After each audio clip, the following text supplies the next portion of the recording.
Bonjour à tous les fils d'Odin. Alors, petite vidéo particulière aujourd'hui. Vous présenter après ce que ça représente un omnibus de chez Marvel.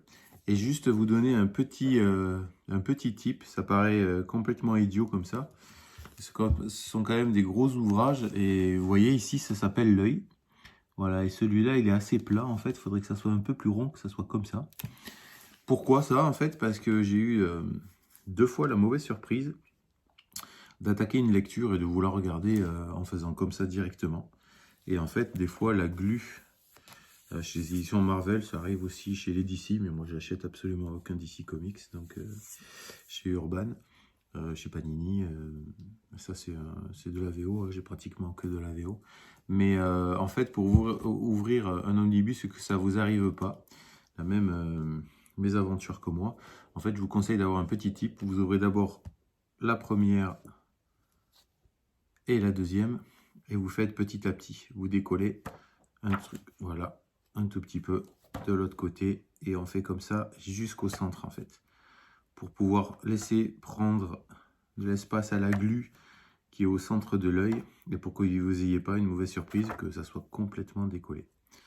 Voilà, voilà. Tiens, j'avais oublié que c'était du Romita Junior. Toujours agréable l'artiste. Mais voilà, donc petit à petit, ça paraît tout bizarre. C'est une petite vidéo toute courte pour vous montrer, pour pas casser vos omnibus. Il y a de plus en plus de gens qui sont attirés par ce format. Mais malheureusement, ça n'a pas que des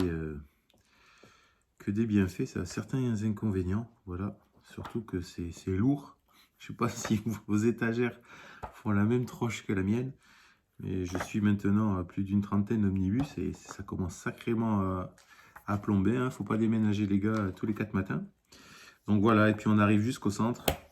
Voilà, et après vous pouvez commencer votre lecture normalement. Mais vous allez voir des fois quand les omnibus sont carrément neufs et que vous faites cette technique-là, c'est vraiment... vous allez entendre des crac, crac, crac, crac, mais c'est complètement normal. C'est le crac-crac et c'est la glu qui se défait.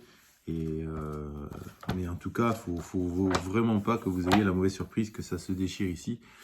Parce que bon, ce sont quand même la plupart des ouvrages entre 70 et 100 euros.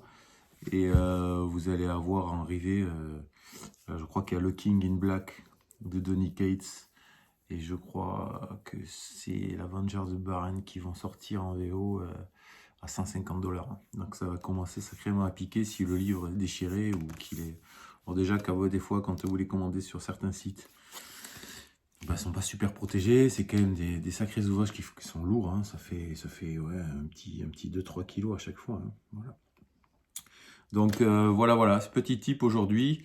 Bonne lecture à vous et à bientôt.